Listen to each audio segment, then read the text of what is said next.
fundamentals, in particular tackling and making sure that we get off to a good start with the week and creating the habits necessary as we move into the week and how we practice and ultimately how we'll play in the game. So we're excited about where the team is at right now. It was a huge win for us last week on the road, first conference game, working towards our goal. And now it's obviously we flipped the page and have moved on to this next opponent who's going to bring a lot of challenges. Andy, I think before you said when you like to, you'll go a day early if it's 2 time zones. Yeah. This is 1 time zone, but it's kind of on the cusp there. Why are you guys going on Thursday? We splitting hairs? Yeah, it's typically it's not necessarily just 2 time zones, but it's the length of the travel. And the amount of hours you spend on a flight and the players being able to get that travel in just a little bit earlier than we normally would gives us time to get there and get their bodies ready to roll. It's nothing out of the ordinary that we've done when we've traveled this far east.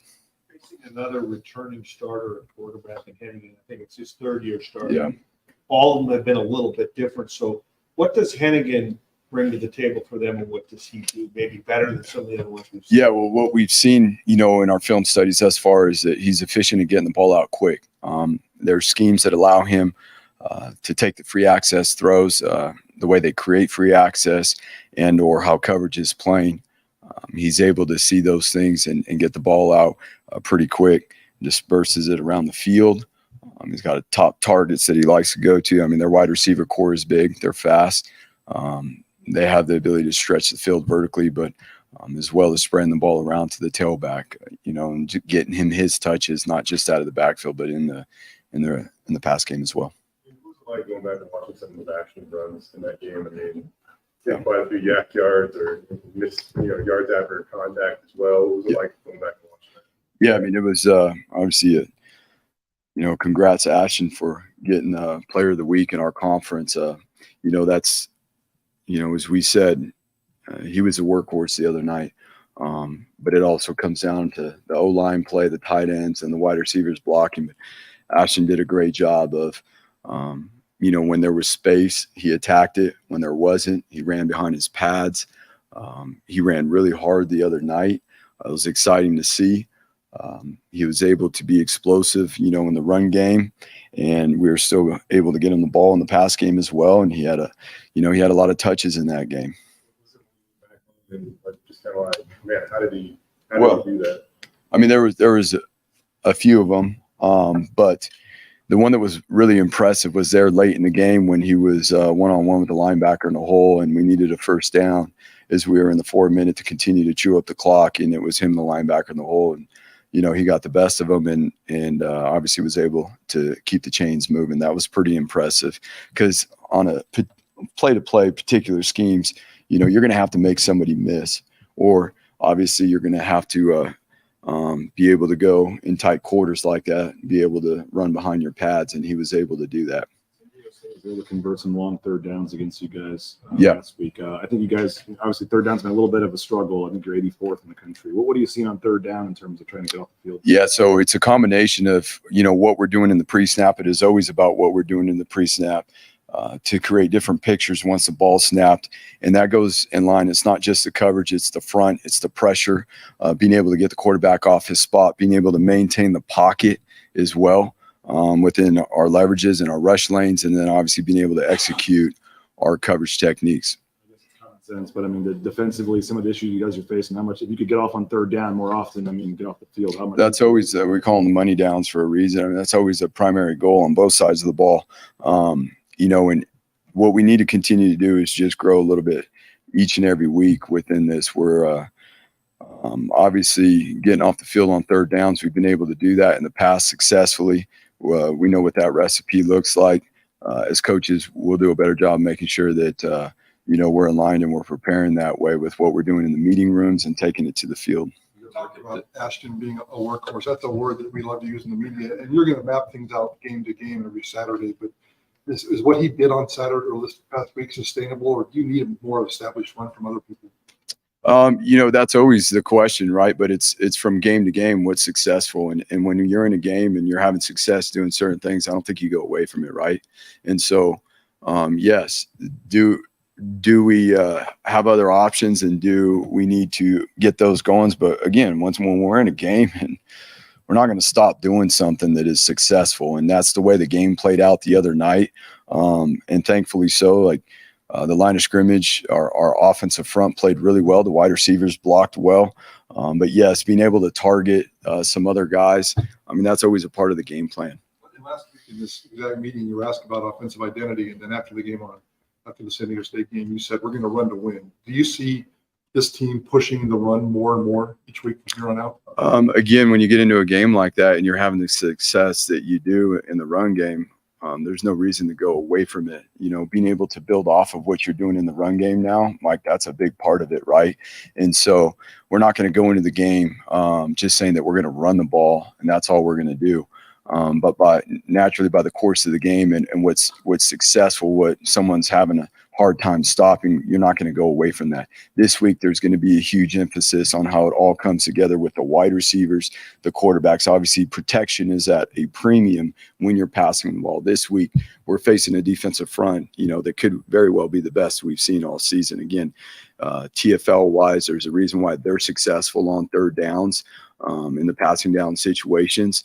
And so we're going to have a huge challenge up front, with our protections. And then it comes down to us getting our timing in the passing game and really bringing that together. And it's going to be a huge deal this week in practice with how we're running our routes, the speed off the ball, the timing.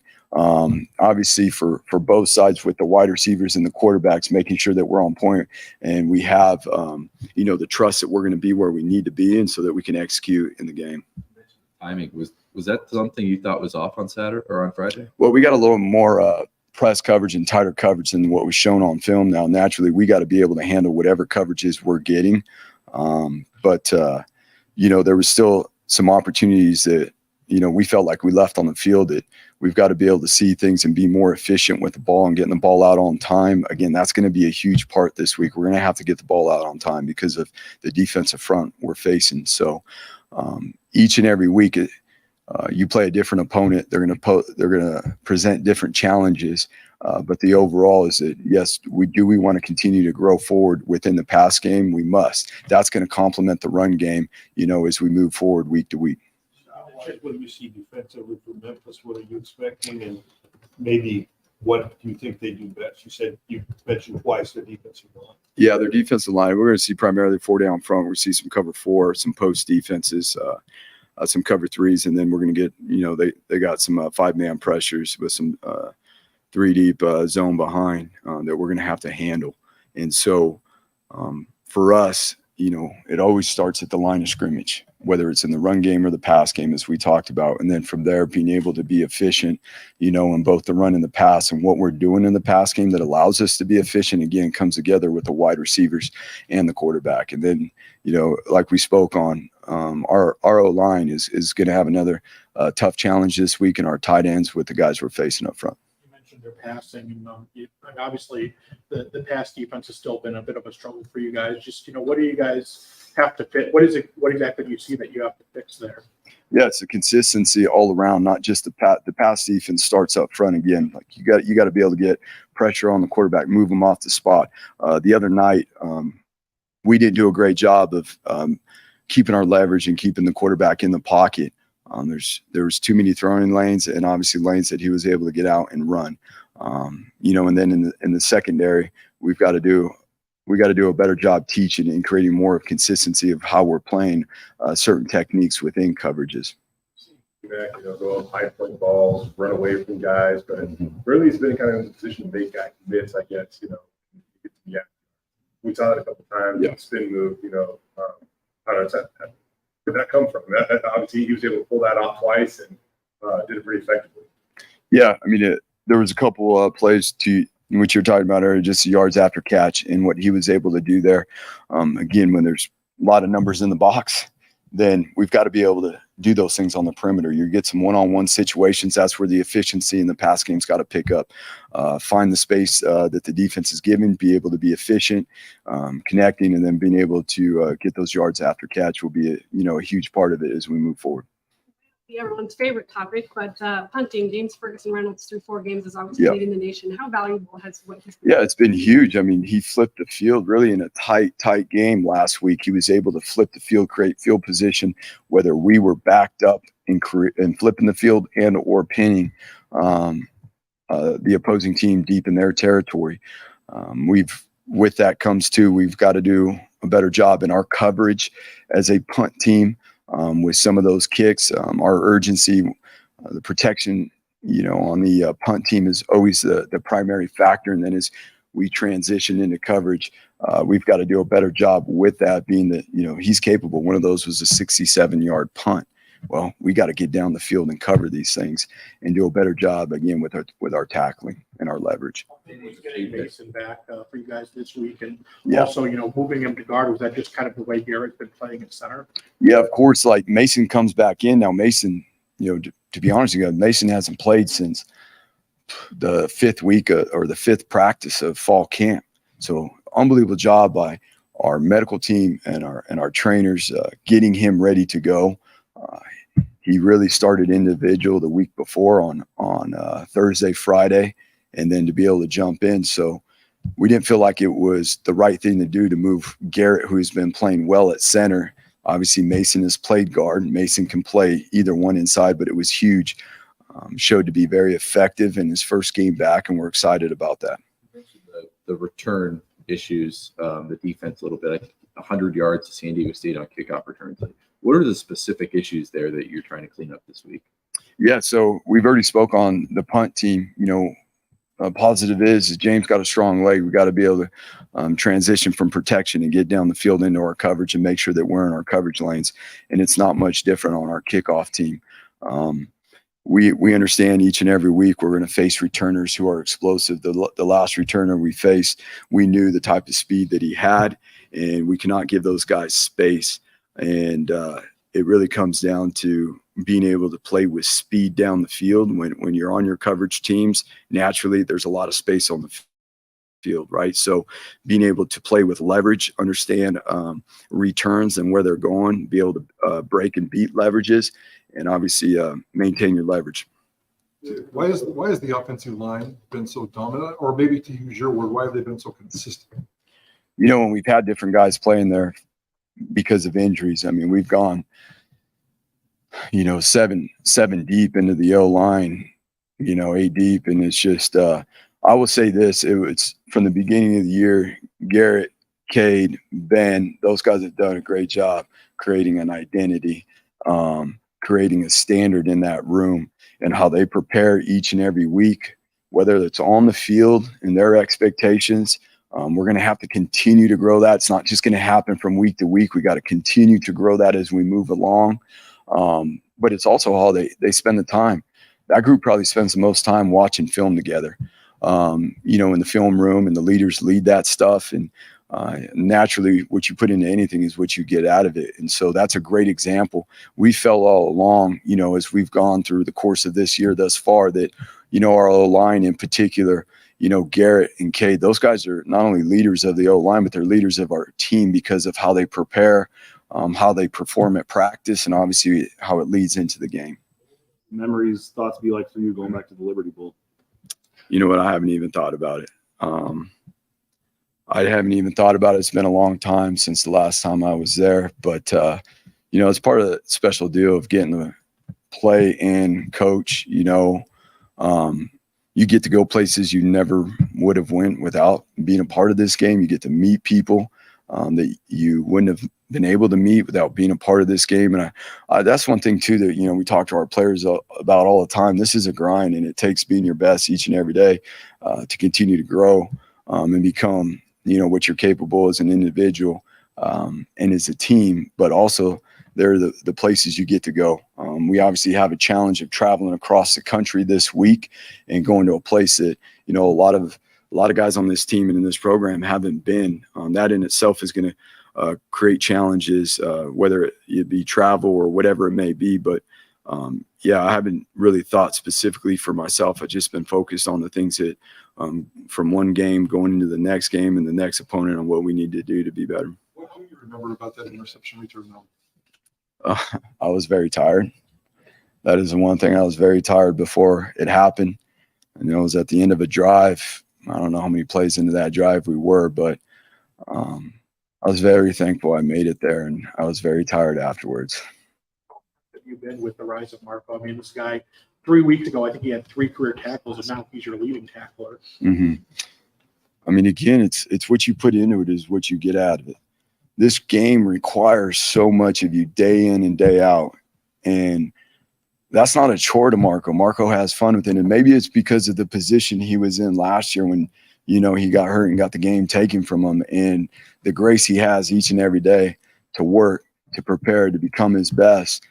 Again, what you put into anything is what you get out of it. And I think that's just another example for, you know, guys, you know, within our team that they can see of how a guy works and what he puts in every day, and the success he's able to have, and not just individually in the amount of tackles he's making, but what he's doing on the field, how he's helping lead as a middle linebacker. There's a lot of things that go into it too. It's just not making tackles. Have you embraced that kind of that role as being the leader?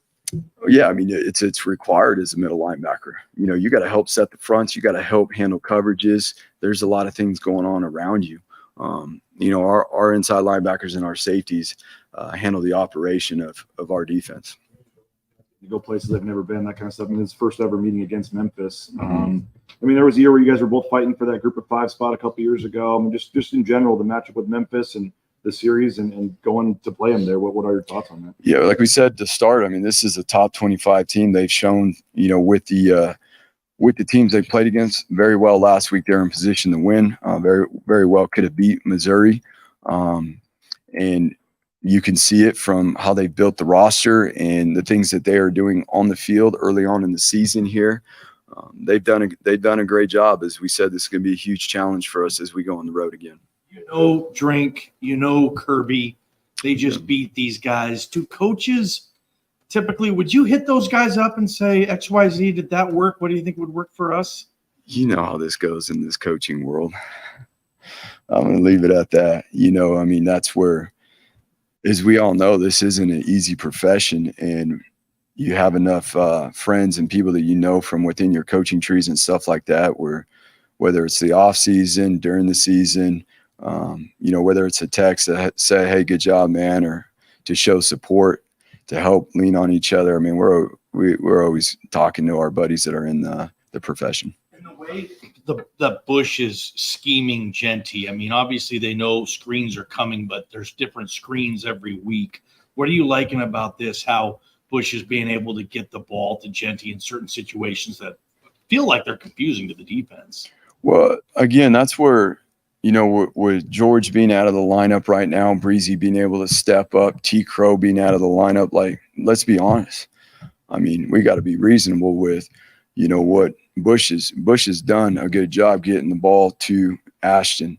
Now where we can build that throughout the rest of the offense too, with the performance and the production at practice, and then being able to go do that on game day. That's a huge part of it right there. But it showed to be very effective, you know, in the last couple weeks here. And now there's going to be a lot of eyes on Ashton. Let's just say that, right? I mean, that's the obvious. So that opens up opportunities for the other personnel in our offense. And that's what we want to continue to build on. 2 games, you know, a little bit of a slow start by the offense before they bounce back. After the North Dakota game, you kind of brought up the, you know, like the opening script and doing a better job of executing those plays. Is it script? Is it execution? What do you kind of see in there that you want? And that's on us as coaches. That's 100% on us. And we'll take, that starts with me and making sure that we're squared away. Like, and then obviously when we put that plan, you know, when we put that plan down on paper and we show it on the screens in meeting rooms, then we work together in building, you know, that confidence that we always talk about through hard work during the course of the week and being able to go out and execute.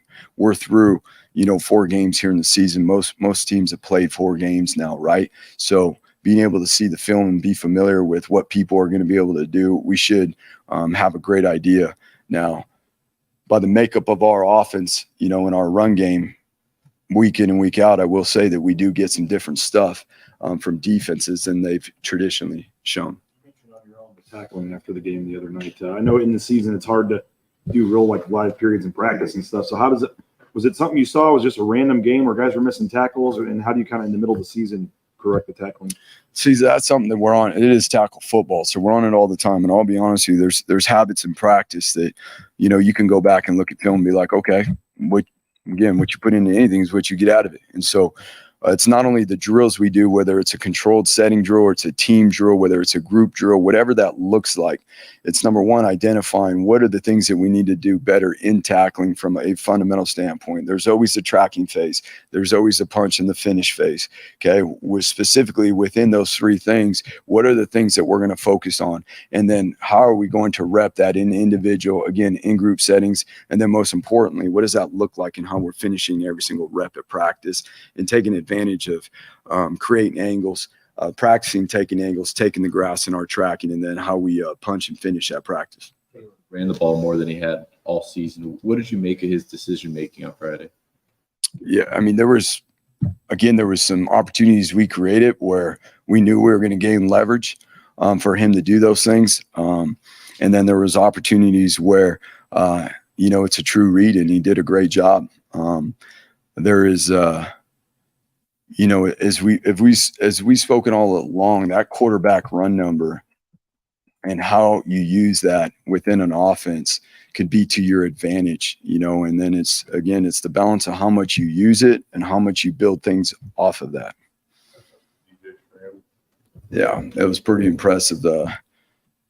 DJ is a warrior. He battled through, and just not in his physical makeup and what he's able to do, but his mental too. The team voted him a team captain for a reason. You're not going to find very many better young men, in terms of how they work, how they care about people, their maturity.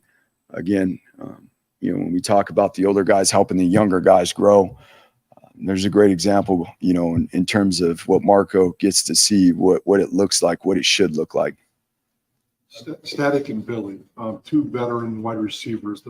Probably the production isn't matching their experience. How do you get them more on track, or do you want them to be more on track? Yeah, the number one deal with that right there with those guys is what goes into it, the amount of targets, right? And then being able to win on those targets. And that's what we're going to bring. We got to do a better job making sure that they fully understand as coaches. We got to do a better job making sure they understand what the plan is, what it looks like, how we've got to create separation so that when we do target, we're able to, be efficient in the pass game and get the ball in their hands. Steph had a really, obviously big time third down catch last week, ran out of a tackle and got some yards after contact. How we continue to build that in and get more of that, that's going to be a focus. I want to mention the CJ about the nice return there. He seems to have a pretty good mentality back there as a returner. Yeah. Opportunity. It seems like on the field. Since last year when KD got his opportunity to jump back there, he's done a nice job. Being able to get him back in last week, he had one really explosive return last week. It's not just our coverage teams, but we're doing some good things on special teams too. We were able to rip off a huge explosive kickoff return, and we were, one guy away from a couple more, to be honest with you. And that was one thing that really improved our emphasis on our kickoff return team last week and certain parts of it. And those guys stepped up. It's not only KD, but there wasn't a lot of room on KD's explosive kickoff return. But guys got on bodies and they covered guys up and blocked guys better than we have. We got to continue to build off of that because we have a returner who is more than willing, to get that ball and hit a vertical. Kickers really quick. It's been around the game for a while. At the college level, it's kind of a luxury to have a punter that can keep averaging 51 plus, and a field goal kicker that you feel good for 55 plus. I mean, that seems pretty unique for college ball. Yeah, those guys, they're doing a great job. For them to continue on, obviously, it's going to be the consistency and how we prepare and train and stay the course. And I'll be honest with you, we love those guys for who they are and what they do. James has grown a ton since he's been here. We see what he's doing on the field. It's because James has grown a lot. as a young man. As we spoke on before, it's not easy to move from another country and come here and then to be able to jump in and play this. And that's all we're asking of everybody here is this. When we talk about that continued growth, there's an example right there for a guy like James. And then when that growth happens off the field and the process, of what it is for him to prepare each and every week, then that consistency comes. Jonah, you're talking about a guy that's done this for a while now. And he's one of the leaders on our team, let alone that specialist group. And, how he continues to grow and push himself, he'll also continue to grow and push that group. Jaden Virgin had first career fumble recovery. Kind of watching that play, it kind of looked like he kept his eye on the quarterback the entire time. Just what do you like about his focus and his will to finish the play like that? Yeah, Jaden's making progress now. And we're excited. We get a guy like Cortez back too. That is going to be back in the mix. But Jaden's done a really good job in the last couple of weeks. There's been tremendous growth. And that particular play that you're talking about on the fumble, he took on a block, struck the guy, got off, escaped through his leverage. Ahmed, made a good tackle on the quarterback. And as he punched the quarterback, he punched the ball out. And because of Jaden's second effort to get to the ball, he was there. And then was, a scrum, as you could imagine in football, to see who was going to get the football. And so it was a nice job by him battling to get that ball. That was a big time play. He wants to see the judge a tight end's value on how many passes he catches. But can you sum up the value of Matt Lauder and Riley Smith and how hard those guys are playing right now? You can go back and watch. Riley's diving to make blocks sometimes, and one was kind of a bogus hold call. But just the level of well, we pointed that out in our team meeting yesterday. What that tight end group is doing and how Coach Potter has grown those guys. It's a battle at practice each and every week going against the edge players and the tight ends, and those guys have done an unbelievable job. Last week was, they've had some good performances. Last week was their best performance. The selflessness of what they do for the team, and with the things that will come off of that now. Again, being able to establish the run game and then what comes off of the run game. We hope there'll be some opportunities for them there too. But love what those guys are doing. Matt Lauder is another young guy he looks a lot different right now than he did even in the beginning of the year, let alone last year. I know Ashton's terrific, but I'm sure some of it is Coach J-Mo coming in and working with him. What have you noticed with James Montgomery taking Ashton Jeanty to another level so far, Andy? Yeah, that's a huge part coming into the program and having the running back room and the guys in there. We've gotten a little thin, but you can see the development too, being able to get Breezy going and get him ready, that just shows too, not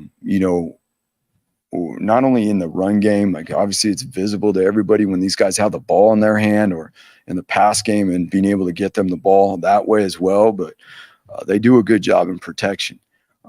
And that's not always easy for tailbacks. That's usually the hardest thing for a young player to come in, whether it's to the college level and on to the NFL. You always hear about, all right, we're going to have to get them to understand protections, and because you ain't going to be in there if you can't protect the quarterback. And so that's just a thing that maybe goes unnoticed as well, that we feel like our guys have done a good job of, and they're going to have to continue to grow. And as we spoke on this week, it's going to be a big deal given the defensive front that we're facing.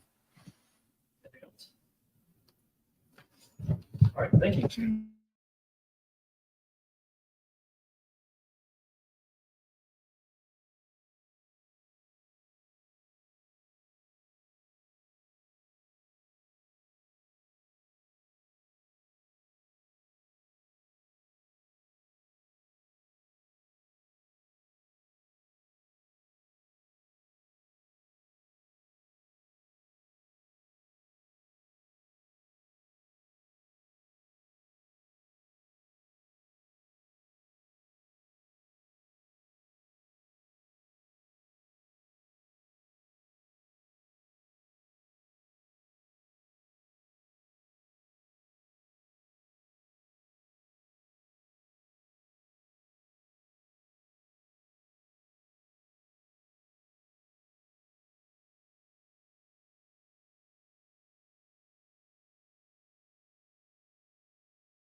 Congrats on being 4-0.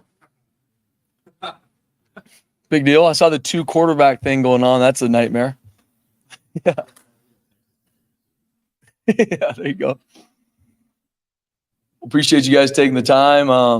Fired up to get our first conference win, be 1-0 in conference play. Obviously, tons of respect for SDSU, what they've done, Coach Hoke. And so it's, awesome for our guys to get that win. Obviously disappointed in how we finished defensively in that 2-minute drive. We got to finish way better. But our guys battled. There's a lot of stuff we need to clean up, a lot of things we can grow in from that. Obviously, a couple things from the game for us. Tackling is a huge point of emphasis. We tackle poorly, which, once again, just like anything, I take full responsibility looking at the drills we do in practice, the different techniques we're using to tackle, the different, obviously, situations we're putting our guys in, because we did not tackle well on Friday night, which was a huge part of the explosive plays that came up, and a huge part of us not winning the third downs we needed to.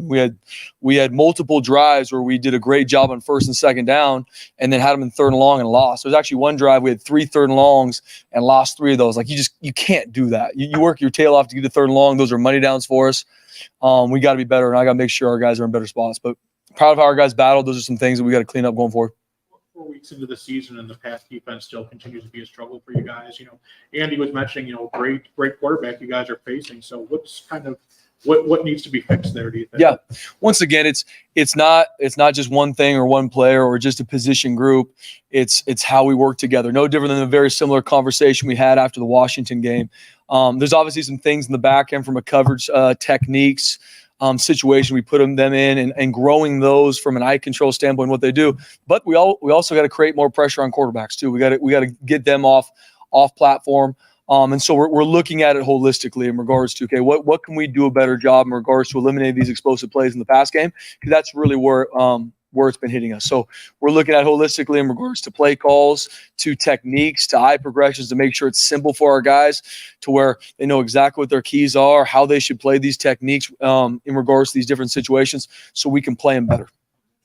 The third downs, when you guys are 85th, I think, in the country in Yeah. third downs. I mean, obvious answer, but how much better would the defense be if you're getting off the field on third down? I mean, BJ, it's monstrous. You know what I mean? I mean, there's a reason why we call it money downs. There's a reason why there's such a premium on it across the country, because you work your tail off to get third down. You have to win those third downs, regardless, especially if you get an offense in third and long. I mean, that's favorable to the defense. You have to win those at a high level. And to be elite on defense, you got to win at least 70% of third downs you're in.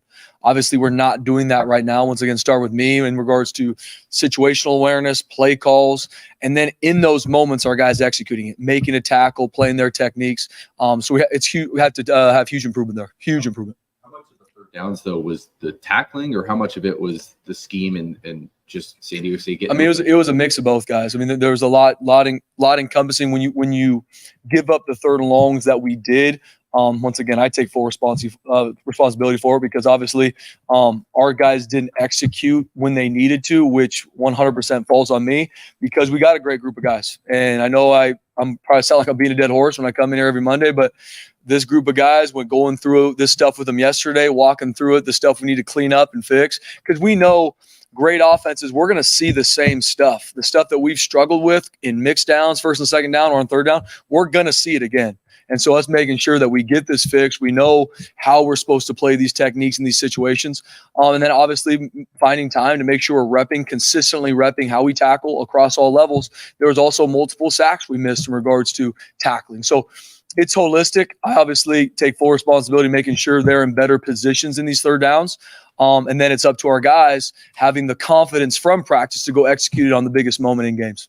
This isn't the only building. You guys aren't the only team that's saying we got to tackle better. It's like an epidemic in football right now. It feels like, I mean, are you guys not allowed to do some of the drills maybe they were doing here 20 years ago, or you choose not to because you don't want to get guys hurt? Like, what is it in terms of practice where you guys aren't able to maybe the way you want to in the games? Yeah, I mean, it's always a mix between obviously the safety of the players first and foremost. But I think, the drills we do, we've been doing it's one of those things you always look at as a coach, because there's games this year maybe we tackled really well, And obviously on Friday night, we did very similar drills. It's not like, we're trying to reinvent the wheel every week. And similar stuff to what we did last year. Obviously some things from professional development to see like, hey, what are some drills or some situations we can put our guys in so that they can grow in these tackling angles, if it's from leverage, whatever it might be. But I just think it's just like anything where you have to practice it the way you're going to play it in the game, right? And so does that mean that you're going to be able to take somebody to the ground a ton in practice? No, you're not. You're not going to be able to stay healthy that way. Not only the tackler himself, but even the ball carriers. That's where guys can get banged up in practice. So you got to be smart to keep your guys healthy, but you can still get a lot of really good work in practice without having to take guys to the ground from the body position. A lot of it for our guys on Friday night was just our body position as we got to make the tackle. We were high, we were out of position, so we're getting cut back on. And then our leverage in pursuit was off, so we'd have 2 or 3 guys overrunning the play, and then we're getting cut back on. So a play that could have hopefully was maybe a negative play for them turns into +10, +12, and in a lot of situations it was a first down. And so those are the things. So it's not only the tackle itself, it's also the leverage and the pursuit, because our guys are hungry. They're playing hard. They're pursuing. Now it's making sure we're pursuing with the right leverage. Am I an outside-in player, an inside-out player, and them working together? So I know it's kind of a long-winded answer, but we are able to get the work in we need to be able to practice the right way during games. Now it's just the right drills we're doing, and then especially when we're in practice, from scout team periods to service periods, making sure our guys, if we're not taking guys to the ground, the body position you are getting to on that ball carrier needs to be the exact same body position you're going to have in a game. So then you can actually make that tackle. You have the confidence then to make that tackle when you need to. That set position for you guys, Kamala Correa and in the past that Curtis Weaver's expectation, and you got to go out and get double-digit sacks. What you're asking Dimitri Washington to do now? He's setting edges the other day. He's playing physical. Like, what do you think of the way Dimitri's playing right now? I think Dimitri's playing really well. I really do. I think he had one of his better games on Friday night. Was awesome to see him get a sack. I think he played one of the better games he's played the week before too. So he's really put 2 really good games together. And just like anything, a lot of it depends on, obviously, from a play call situation, but also what we're getting too. Against San Diego State, there's a lot of max protections. There's a lot of different ways that they're able to seal these edges. And so it's not always going to be a situation where an edge player can go out there and create the disruption that they might, depending on the offense you see. But Dimitri's doing a great job, man. It's awesome to see a guy that's been here, for 6 years, has been injured consistently, starting to play at a very high level. He's always had it in him. He's just been banged up and had to get back. And you talk about a guy that's tirelessly working when no one's watching just to get himself right. And he's playing at a high level now, and excited for him to continue to grow his craft as the year goes on, because he has potential to be really, really good for us, even continuing to grow through the season. Oh man, you guys don't want to get me teared up right now, because he's one of the toughest human beings I've ever met in my life, man. And seeing him not only get banged up in the UCF game, not able to play the North Dakota game, working himself to get healthy, and then getting banged up again in the San Diego State game. You talk about a guy that would do anything for this place. I would trust him with my life. I know every guy in this room would do the same. And so, like I said, I'd spend 2 hours in here talking about how tough DJ is and how much I trust him and how much he means to this place. 3 weeks, Marco's gone from, I think, 3 career tackles to now being your lead tackler. Just what has he done to put himself in position to be kind of the focal point of your defense? Yes. Without even, missing a beat, I give DJ Schramm a lot of credit as well. You talk about a guy that even last year, as DJ was, playing at a high level, Marco was working into that. Then Marco tore his ACL against New Mexico. But the habits Marco has, very similar to DJ in regards to how he preps, how he handles the meeting room, how he's in the training room. You look at Marco's notes, it's like something out of like a Rain Man. It's just everything's color coordinated. He goes through it. It matters to him. He puts a ton of prep in, and he did the exact same when he was injured. He was one of the few guys was injured out for the season, still came to every single meeting, still did everything as if he was playing, because he didn't want his mind not to stay sharp. And fast forward 365 and so days, and now he's in the limelight, and it's showing, and he's playing at a high level. And once again, it comes from a guy that was working when no one really even knew who Marco was, and now seeing him play at a high level and really being a guy, in regards to eligibility, truly a freshman. you know, in regards to redshirted, got hurt last year, didn't play. So this is really his freshman year, being able to play the way he is. Excited for him to grow in this program. He's doing a really good job. Thoughts on the United Nations? Yeah, it's been it's cool to see. It's cool to see our guys grow throughout the year. You talk about Ahmed Hussein, you know, working his tail off and being able to get some of the production that he did. Even getting Max Steege in there, rolling a little bit. You know, I mean, we got a great group of guys, and I'm not sitting up here just trying to blow smoke at you guys. We really do. Young in certain spots, failing, learning from it, having to grow quickly in a lot of different situations because of that. But they're awesome to be around, and they really truly are growing. A lot of things on Friday night that didn't go our way are fixable. Now we have to fix them, starting with me, but they're fixable. A tackle here, a misunderstanding of a technique in this situation, they're fixable, and we're growing. Now we got to grow quickly. Like I was talking to the defense yesterday, there's only two ways you learn life: through pain or through wisdom. And right now, there's some situation where we've learned through pain. We've made mistakes in games that have hurt us. Now let's take the wisdom to learn from those past mistakes, even if maybe I wasn't the one actually in on that play. Let's learn from that. So when it comes up against Memphis, comes up against San Jose State, we can learn and grow from it. Because, you know, years past, we've talked about, you've had guys that had 2 years under their belt of playing experience. They've been in these situations. They know what it feels like. Our guys now are getting there. This is game 5. And so now it's time for us to we got to be way better from game 4 to game 5. For the United Nations nickname there, and how many of the 8 languages can you speak from the D-line? I can't take credit for it. And I'll tell you what, I mean, yeah, I can speak one decently well. I can tell you that. Yes. Other than that, that's about all I got. The group of so many guys, different backstories and where they're from along the way. It's awesome. I mean, you talk about, I mean, that's one of the many reasons why I love this game.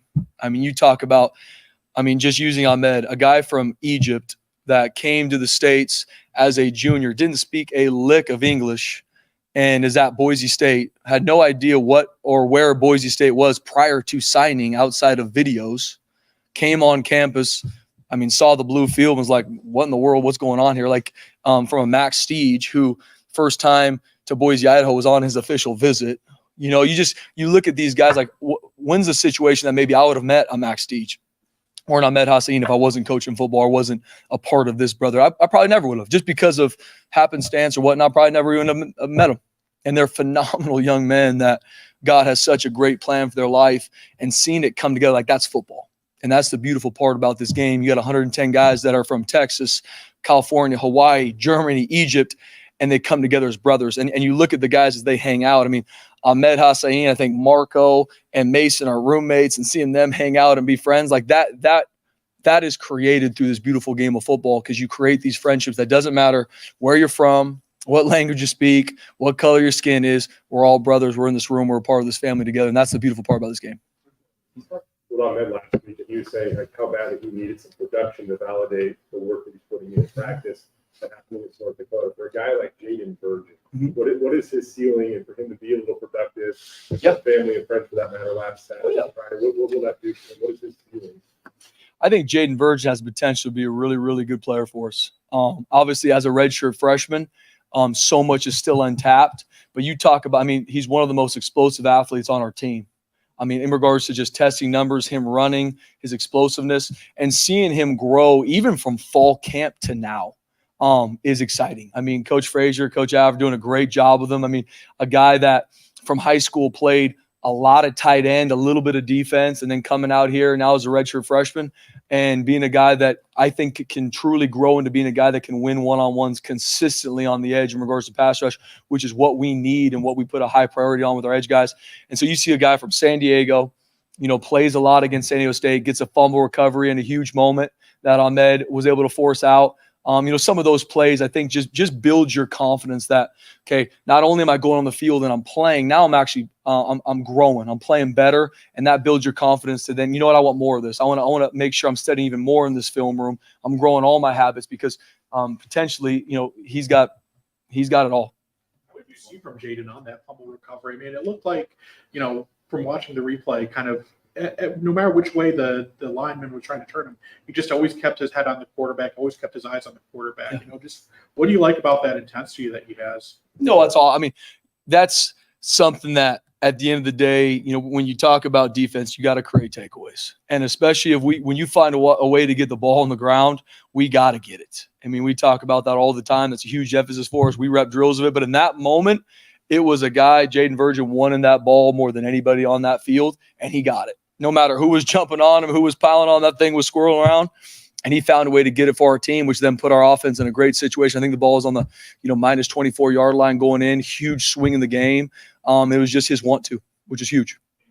Making his return to the Liberty Bowl after that tackle or that interception return. Now, what do you like? How many times has that ever shown to guys, or do you remember that? What have you seen about that play? And then he's not big on reflecting, but for him, his last college game being there. Yeah, I'm trying to think, BJ, when the last time we for sure showed it to our guys a couple times. I think it's actually on one of my LB highlights that I show some of the recruits.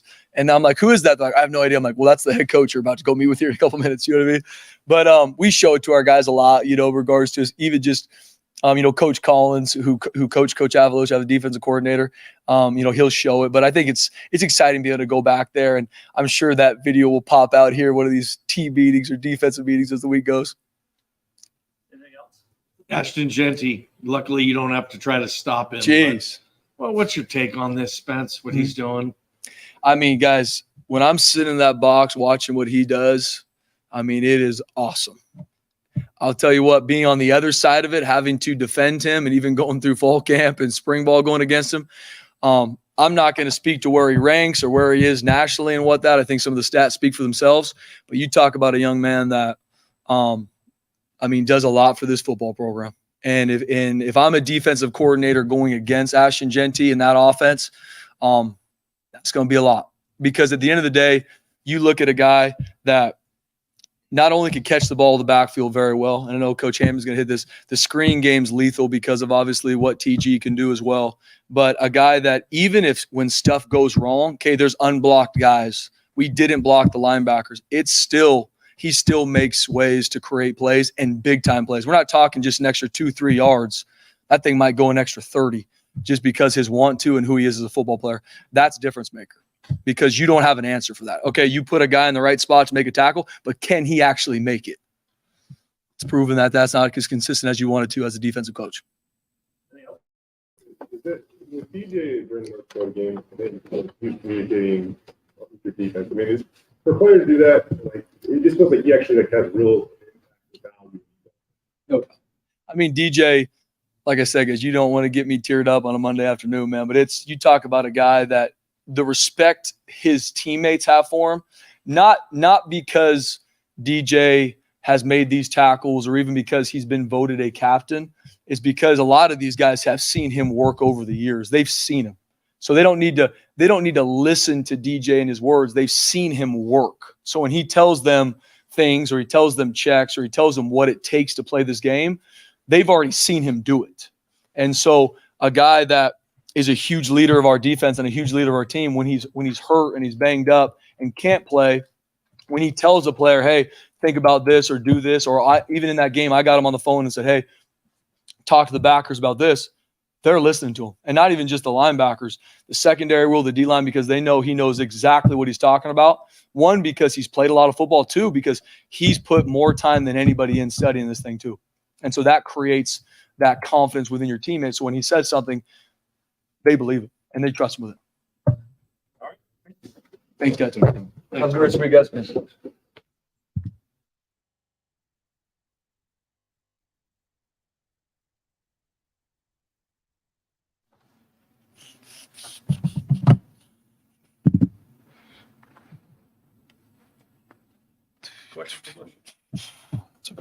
Bush, you've obviously been around a lot of great backs. What's the ceiling? What's Jeanty bringing to the table now that puts him among maybe the best you've been able to coach? Yeah, he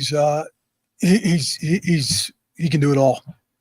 I think from the standpoint of certainly you guys see the great vision, the great balance, the durability, the tough runs.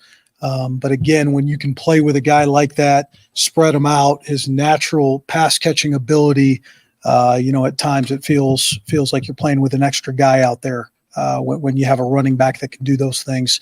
It's just crazy to think how young he is. Again, how much more room he has to grow. But you know him as the player, him as the person allows him to keep taking the next step. I mean, Bush has been around a while. His ability to make yards after the catch, yards after contact. I mean, where does he stack up in guys you've seen over your time coaching college football? Yeah, super impressed. You know, I mean, he reminds you of some of those NFL backs. You know, I joke around sometimes. We had Devontae Freeman, I think, in 2017 in Atlanta, and at times you didn't question the toughness from that guy. It was almost like, hey, man, you got to protect yourself a little bit more. But he's got that make you miss ability. We're fortunate to have had the backs we had at Washington when I was there, and he certainly can play with those guys for sure.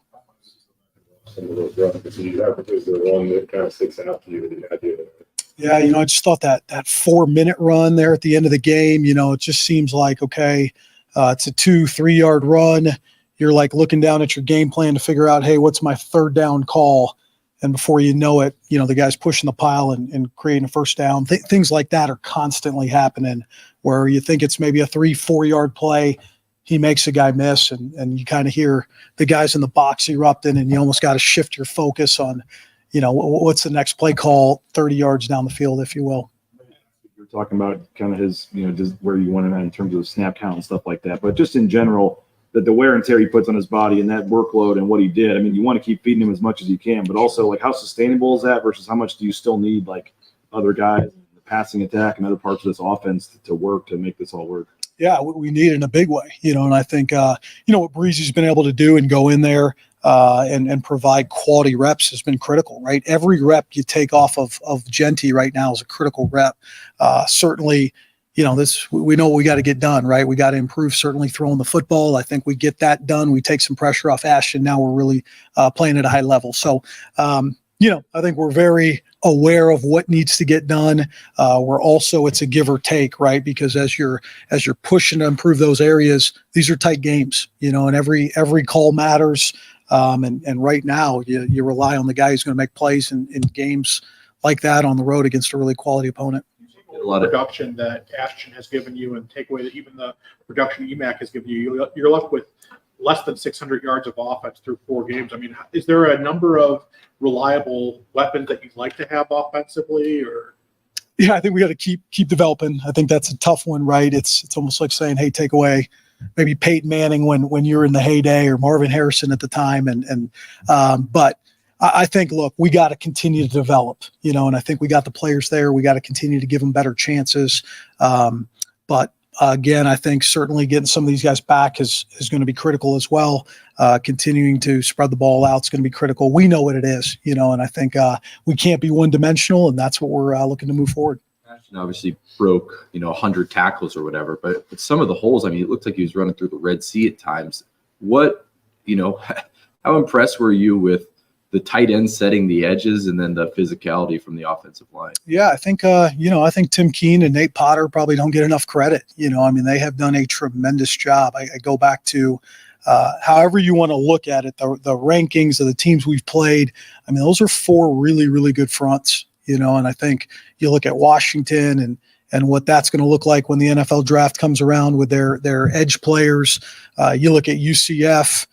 You look at North Dakota, how well they played. You look at San Diego State and what they've done stopping the run. They've done a tremendous job. It's a testament to their players. It's a testament to their physicality and their buy-in to everything this program's all about. And it's a huge strength of ours. As you look at the film and break down this offensive line, why have they been so dominant and consistent? I think the high-end guys that we've known about are playing to that level. I think Garrett has done a tremendous job. I think you know what Cade's going to do, when Ben Dooley was in there. But I think you really got to look at the other guys. I look at Cage Casey in that last game versus a physical defensive line, what he displayed there. You look at Mason coming back off an injury. I mean, again, he was a guy that was thinking, okay, maybe he's going to get through 20 to 25 plays. You guys know how it is. And then you're like, the game's over, and you're like, man, that guy didn't just make it through the whole game. Like he played at an extremely high level. What Ethan's done is his addition. So I think it's that depth, if you will. Again, what the veteran guys have provided, but the depth and those other guys coming along has been what's really impressive. So you think Mason was going to be on snap count then? Did I hear that right? I mean, look, anytime a guy hasn't played, in a long time, you're hopeful that he goes the whole 68 plays. But I mean, it was certainly a thing like, hey, we're going to check in drive to drive, see how he's doing. And again, it's a testament to him and his toughness to go the distance. Well, how impressed were you with him and just, kind of, especially with both Ben and Ethan out for the game? How important was it to get him back into the lineup? It was huge. I mean, his athleticism, not just at this conference, but across the board. I mean, he's a guy who plays with unbelievable athleticism and physicality. And again, I mean, I just can't say enough about him. I can't say enough about the unit, their preparation, with as much rotation as there's been up front. It's like the next man has just stepped up. And, you look at a guy like Roger, a guy who maybe last year didn't get everything he wanted to get, but how he's playing, there's been 6 or 7 guys that have been playing at a really high level and been playing together at that position. We've seen him go up high point balls. Yeah. He ran away from guys, but he had a couple of pretty impressive, shorter catches that he turned into big gains. Yeah. What do you think of those specific plays, and how much, if you can do that, one-on-one, how much does that take the game to another level? Take the offense. Yeah, I think it's huge. I think certainly the ones I remember were those critical third down ones late in the game. One we were trying to double move down the field. It wasn't there. Got him the ball. He spun out on a 3rd and 9. Again, making the catch on that slant. It was a cover 0 situation there late. Made a guy miss.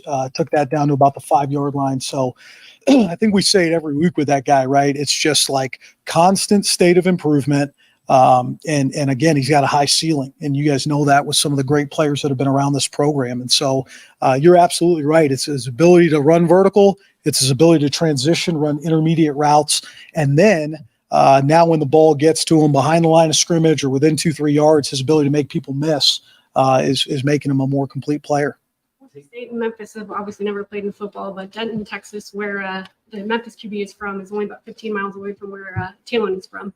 I heard that they played in high school. Have you heard a little bit from Talon yet that they have a rivalry going on? Have you heard anything? I don't know if they have a rivalry, but there's definitely a lot of mutual respect. I think every time we've watched a clip of him, he just throws it out there, Dallas, Texas, and so we've got a lot of respect for this quarterback as well. Just being regionally where I was. I mean, he's a guy who his freshman year certainly accomplished a lot. He's got great toughness, and I mean, it's one of the many challenges. I mean, I know it feels like we're saying this every week, but you look at this defense we're getting ready to play. You look at this program. It's another really good unit, and sometimes maybe it sounds like that. It's a team with they've revamped their roster, if you will, right? They got an interior guy that played a lot for Oklahoma. They got a safety that was playing at Arkansas against us over the last a couple years, and so this is going to be a tremendous challenge on all sides of the ball.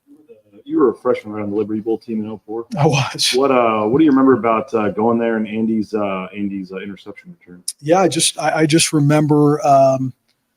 Gosh, I got to be honest. It was probably one of the best teams I ever remember playing. That Louisville team. If you guys remember, both the quarterbacks, offense, defense, special teams. But I think that's the biggest thing. I mean, I do remember that interception. I remember late in that game.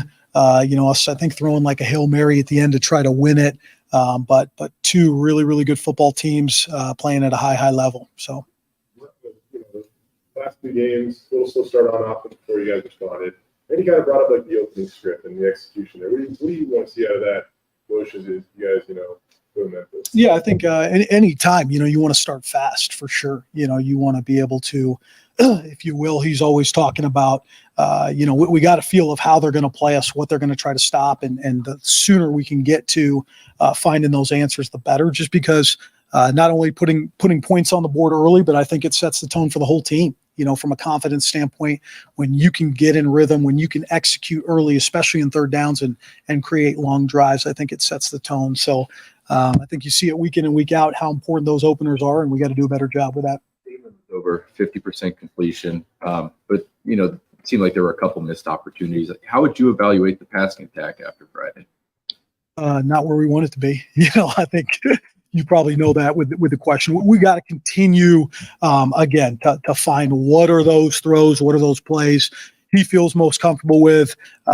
Again, pass past success is not a one-man job. We all know that as well, right? It starts from a protection standpoint. It goes to creating separation. It goes to him developing as a good decision maker. And I think that's critical in his development. It's something we think he can certainly do, and we're excited to continue to move forward.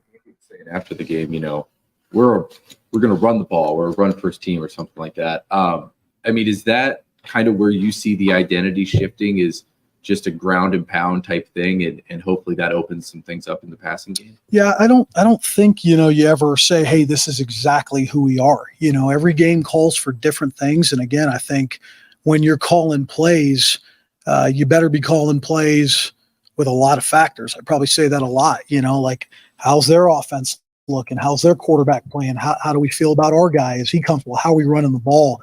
I mean, you guys know it. It's such a fine line. It's like, okay, you're throwing it too much, or you're running it too much. Are you getting this guy the ball, getting that guy the ball? It just comes down to every week, are we putting our team in position to win football games? And I think that's maybe the growth. That's probably the biggest thing I would say, is we got to win football games, and every game's going to dictate different things. So when players maybe see things before they happen, I sense that with Ashton a little bit. Is that just natural ability, or can that be a developed skill with the running back? Yeah, I think it's you probably see it at all positions. That you probably mentioned it, the instincts of playing the game, right? Like I sometimes laugh, like you guys obviously know all the stories of Kellen Moore, but Kellen Moore's a guy that showed up here as a freshman at 18 years old, and he had already done a lot of those things 1,000 times before he even got here. It's like second nature to him. And I think it's a testament to Ashton and the amount of football he's played. I think vision can certainly improve over the course of your career. But as you know, some guys just have it, and they have it from thousands of reps, and especially when they do it at a young age. And that's everything he's been able to accomplish. I touched on the tight ends a little bit earlier, but this is specifically point out Riley Smith and Matt Lauder.